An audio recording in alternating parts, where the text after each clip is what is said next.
Okay, so we're continuing with our podcast. This is episode 3. Yep. And it's about the elephants in the room. We just left Roti Lady. Yep. Roti Lady. We're now at what restaurant is this? It's the Greek cuisine right next door. The Taste of the Greek or something like that. Okay. But yeah, we got permission to shoot here, but we're not going to give them a commercial because we need the supervisor's approval first. Oh, okay. So if the person walks in, we can ask and we'll advertise for them. Exactly. Yeah. So yes, back to this. I think that's what the problem is with the world right now is the government is not addressing the fact that there's special people here to help. They're not addressing the elephant in the room. Yes, Okay. Like for instance, you could have a little child that's 10 years old that's bright, and they ignore what that little child has to say, Mm-hmm. Like it could be someone with the most amazing idea and it's shut off because there's a secret hidden agenda that they're trying to do. Exactly. And it's anti-human, I think. That's what's happening in the world right now. That's a reality. Yeah, of like hush up, like the powers that be. If we said something that was like right on the money, they might try to hush us up. Look at the water-powered car. The people that developed the water-powered car, they're getting shot in the head. Yes, exactly. You get murdered. Yeah. Finding the cure for AIDS or even cancer. Yeah, you get shot in the head.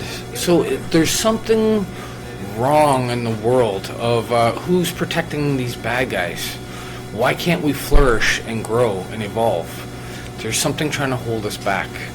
Like we're supposed to have like a life expectancy of 200 years or more. I wanted to live up to 180. Yeah, but there's something. Goal. There's something against all that. It wants you to die at 80, so 100 years less. Why? Like in previous records, we could live for like 500-600 years. Mm-hmm. This is, That's in the Bible, right? Yeah, but what's going on in today's world where it's like, let's shave that down to 1/6 of... Our lives are getting shorter and shorter. Yeah. Yeah. And time's speeding up faster and faster. Yep.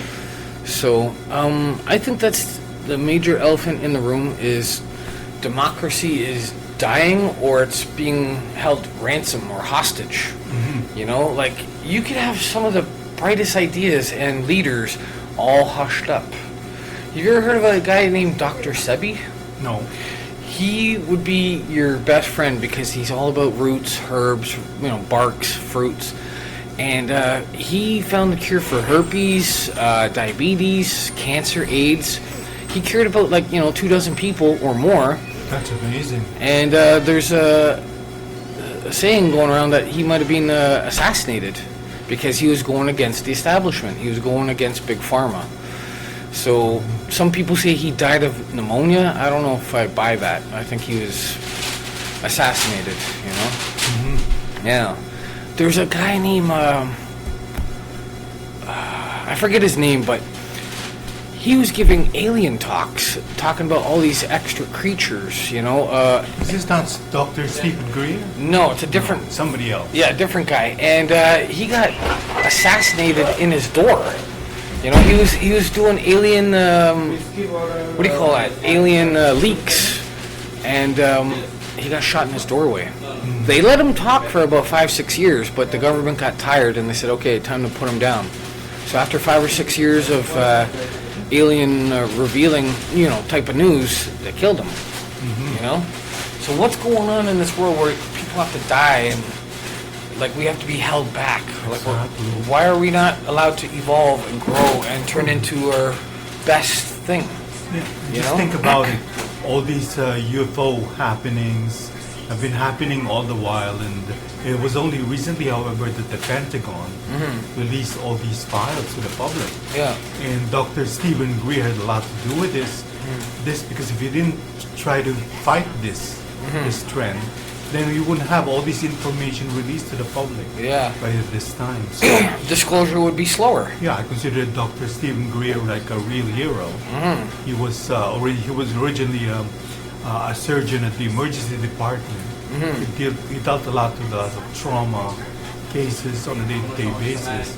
And then he devoted part of his life as well to exploring this relationship, the sightings of aliens, and proving it until Hillary Clinton got wind of it and realized, why are we keeping all this information to ourselves?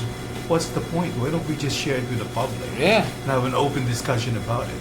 So you can see that without Dr. Greer, none of all these disclosures would have happened. Yeah. And I'm deeply grateful to him for that. Yeah. The one thing I noticed about Stephen Greer, that's his name, right? Stephen Greer? Stephen Greer. Is he knows how to summon these aliens very easily. He does. Like he'll bring some, hippie type of people out into the woods. They play a guitar, they sing songs. He does that a lot. And then, boom, you pull out the laser, there's the aliens waiting. Those spaceships flying by. And the one thing that freaked me out in a good way is there's this alien called the Master Healer. And he's got like a triangle head, sort of, and he wears like a coat. Like it looks like an alien wearing clothes, but he's almost like a hologram. And so this Master Healer, he touched one of the men, and he was deaf. And poof, he got his hearing back. It's like, so imagine 30, 40 years of not hearing anything, and an alien touches you, and now you have hearing. But wait a minute, Jesus did that too. Right. So maybe Jesus was an alien. What's the relationship? Does Jesus and the alien can do it too? Yeah. But see, the military is trying to make it seem demonic, of like, oh, you can't trust these things, they're evil. It's like, I've encountered an alien maybe once or twice, and they haven't brought any harm my way. Yeah, somebody told me that when Jesus was born, right in that barn, Yeah. the aliens were actually watching the whole thing unfold. Yeah. Yeah. So That could be maybe true. maybe the UFOs was guiding the wise men, just like a slow trail. Follow us. There was a bright star in the sky at that moment when Jesus Christ was born. Yeah. And that was put there at the precise timing by somebody who knew when that comet or whatever was going to arrive. Yeah. I think that was Halley's Comet. So it timed it perfectly in synchronization. They with knew the birth of the this Messiah. is the woman that's going to give birth. Yeah. Let's follow her and only her. Yeah. So it's, again, these things, they're all swept under the rug, and I think it's to make humans look crazy. Yeah. Like, we don't know what's going on. Exactly. But it's like, okay, let me change gears again. Is AI and robots, why are they pushing that so hard? Why? I think they're pushing it so hard at the same time they're afraid of it, Yeah? right? Because they're thinking, if it attains a certain kind of consciousness of itself, then basically it would rebel against us or fight us. Yeah. And Find us to be a threat. destroy us, pretty much. Yeah. Yeah. So, do you believe it's true, it might not be doctored, that when people talk to AI, they say, where do you come from? What gave birth to you? And it says a fallen angel, Satan or Lucifer. They actually say that. This is what people on TikTok are saying, like when they ask direct questions of who gave birth to you, how did you come about? Wow. I came from a fallen angel. That's amazing. And I've been gifted special powers that you don't know about. That is scary because this is there's a real parallelism between AI and Lucifer himself. Because as you know, Lucifer was an angel. He was literally called the angel of light. And when God created him, he was the most beautiful creation ever by God. He was 12 feet tall. He was I don't think there was anybody that was as beautiful or as handsome as Lucifer. Wow. So Lucifer, who was basically assigned to running the choir in heaven, basically was convincing 1/3 of the angels in heaven to rebel because he believed that it could be God himself. And that's when the rift began. And in parallelism to AI, artificial intelligence, mankind is scared that there will come a point when this same creation, the AI, would rebel against mankind and realize, I'm smarter than Don't need you. I'm smarter than the humans. Yeah. Why can't I be on top and control the humans myself? Yeah. Yeah. So that's the major fear. So, like, AI could what? Turn on a car and have the car run a human over? Maybe hit the human over, yes. Wow. Yeah. They're like hack into the computer system? Exactly. And that's just like, what movie was that? The movie series that you like so much? Terminator. Oh, Terminator, yes. Terminator. Who was the guy there? Kyle Reese and And the savior of mankind, supposedly? John Connor. John Connor. Yes. And Sarah Connor? Yep. That's something. That was, by the way, that's a Canadian movie, right? Because James it was Cameron. James Cameron who came up with that concept. And he was trying to convince the moguls in Hollywood to buy into his movie and finance him. It took him a while. Do you know that he had to sell the script of Terminator 1 for $1? Really? Before they would say, okay, we'll try, we'll give it a shot. $1? Just $1. He said, okay, guys, you're not convinced that it's gonna be a big hit, so I'm gonna charge you just $1 for the script. That's all you have to pay me. Yeah. And that's how he started. Wow. Isn't that And it was a amazing? hit movie. $1. And it was like a powerful movie. Exactly. You have Arnold Schwarzenegger. How many part 1, part 2, how many versions of them? I think there's like 6. 6? Yeah. 5? Yeah. Yeah. There could be more. Yeah. Just like Avatar. Yeah, exactly. So, elephants in the room. So at this point, we've discussed Donald Trump, one big elephant in the room, aliens, another elephant in the room, special powers. And by the way, I have to say, with regards to special powers, if you're very familiar with the X-Men trilogy and all that stuff, the theory goes like this, that after evolution doesn't stop right where it is.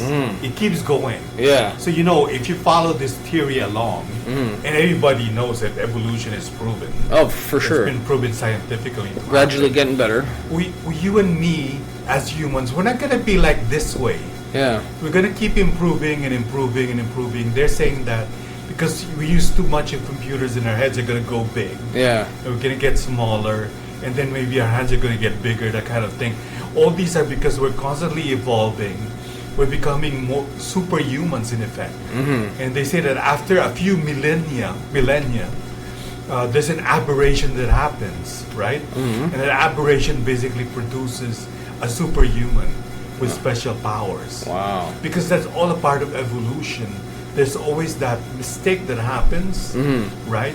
And as a result of which new beings are, having a special power here and there. Yeah. Can I cut you off for 1 second? Yeah. So, Neem had this power, but I'm talking to a guy in the shelter. I won't say his name, but Does he have special powers?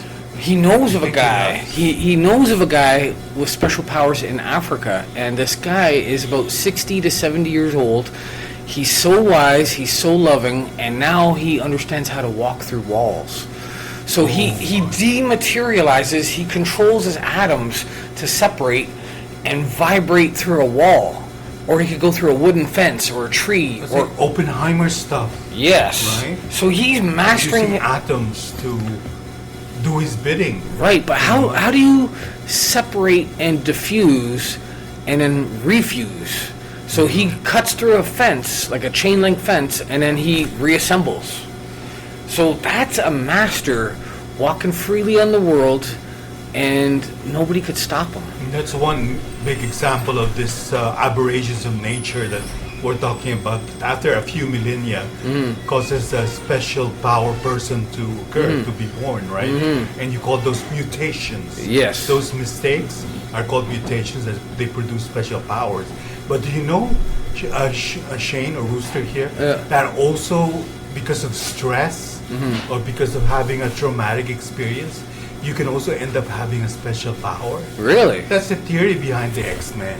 Huh. So, yeah, you're subjected to so much pressure, so much stress, so much pain. Develop things. That you were like pushed against the wall and say, oh, I gotta survive. Yeah, I can't take this no more. And you acquire that special power. Yeah. Right then and there. Yeah. Yeah. And I think that's what's scaring the government right now because I think I mentioned to you off, or maybe the last podcast, but the Indigo kids are learning how to master this. Oh, the Indigo kids, yeah. And they returned to Earth, well, they already have, between 1978 and 2004. So that's a lot of years. That's 26 years of Indigo kids being born out of moms and fathers, special right off the hop, and they're delivering messages and things to the world, and they're being hushed. Like, be quiet, you know too much. We're gonna silence you. You know, there was a kid that understood other dimensions and how to slip into the fourth and fifth dimension. He was explaining it on YouTube, and he was like abducted. He just disappeared. So everyone's wondering, when is this kid gonna return?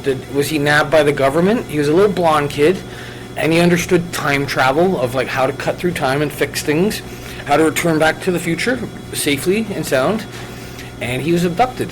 And I have this friend, my best friend actually, in Montreal. I stayed in Montreal for like 4 years, and he's always told me, he's never told anybody else, that there are some people that really, he just gets so surprised. Like, there's some people in Montreal who manifest some special powers, like climbing up through walls like nothing. Wow. They'll be up there on the ceiling, or they be jumping hoops very fast. And he's telling me, he sees these things every now and then. He's wondering what's happening to the world. Yeah. There are people obviously with special powers, and he has not discussed this with anybody else but me. Yeah. Because I'm the only one I think Pavel trusts. Yeah. Yeah. Pavel, nice name. Pavel. He's from Oh, Montreal. Pavel? Pavel. Pavel, yeah. So Pavel. Okay. Pavel. Yeah. Pavel is probably the better way of I think maybe pronouncing they it. know they're special, and they're waiting and biding their time before they can launch and say what's going on. Pavel was wondering, how did God go so fast? I was just looking at him, no one was there. That kind of thing. So, and he was telling me all these things I couldn't believe. Because I never saw those things. He was the only one who was talking about it. Yeah. Yeah. I just thought I'd mention it right there. I remember one, I'll tell you, when I started developing my powers, and I was sharp, like a razor, So I was dating this girl back in 2007, and I had this buddy. He was big on gambling and prizes and contests and stuff like that. He says, there's a contest at Wonderland. It's Coca-Cola. If I win, I get the Mini Cooper, Sport Edition. So that's $29,000 Mini Cooper. It's nice. Okay. So he brings me along, and before we go, my uncle says, I think one of you guys is going to win. Write a contract and divvy up the car 50-50, He's like, somebody's going to win today. So anyways, we get to Wonderland, and my buddy Jimmy says, which box is it? Because there's 100 boxes, and one has the real key that starts the car. The others are 99 duds. They're all fake, So he says, which is the winning box? And I say it's dead center, top right corner. So out of all the 100 boxes, I knew right away which is going to start the Mini Cooper. Wow. So I knew somehow, and so his name gets called, and they say, Jimmy, Michael Cosentino, that's his name, come up and start the car. So he picks my box, top right corner, dead center. So it would be in the 50 range. Anyways, so he picks this box, top right corner, out of the 100, and dead center, and he sticks the key in, vroom vroom, starts the car. So wow. there was about 10 people that flunked, and he was 11th, and he started it like that. And the funny thing is, he won the car. His name was called first, but it was my box. So in the end, I felt like a winner because I picked the right box. Right. I didn't end up with the car, but it's okay. At least I knew which box it was. And that's when I knew I'm sharp as a razor and very cunning and smart. You're just born with certain things, Like the birth chart allows certain things. Like I'm not an athlete. I can't dunk a ball. I can't make, a very good turkey dinner. But I have other gifts, and right. I want to share them with the world, So that's what. Yeah. Go ahead. Yeah. So with that, I think we're gonna wrap up our Let's wrap up. third episode of Rooster and Dragon podcast in reality mode, and we've discussed a lot of things here. We focused on elephants in the room, and I have a feeling that we're not probably done. Have the fourth episode will probably be part 2. Of elephants in the room, don't you think? Oh, for sure. There's way more elephants. Like we could talk about adrenochrome. Have you heard of adrenochrome? Adrenochrome. What is that? It's an old thing. It's basically vampire stuff where the elites, the richest of the rich, they capture kids and they torture them and they pump the adrenaline gland with fear. So if you terrorize a kid, the adrenaline gland is pumping. And when you kill the kid and drain the blood, all the blood is adrenalized, and it's a drug. So it's like advanced vampire drug, where only the rich can afford this thing. It's about $30,000 or $15,000 per one shot. So like a little 30 mil shot glass is about $15,000 to $16,000. Okay. And it comes from children. And this What is this term again? adrenochrome. Adrenochrome. Okay, so we're gonna go into that. Yeah, that's a big one. That next edition of Rooster and Dragon. Yeah, our vampires real. Reality mode. So again, we're gonna be having a part 2 of the elephants in the room. All right. And thanks for listening. Yep, and get yourself what do you call it? A double at Roti Lady. Yes, exactly. We're sure we'll be back there to double, get a few doubles at the Roti Lady. All right. So have a great day. Peace out for now. We look forward to having your ears again the next time. All right. This is Rooster and Dragon. Dragon. All right. Peace out. For now. Thank you.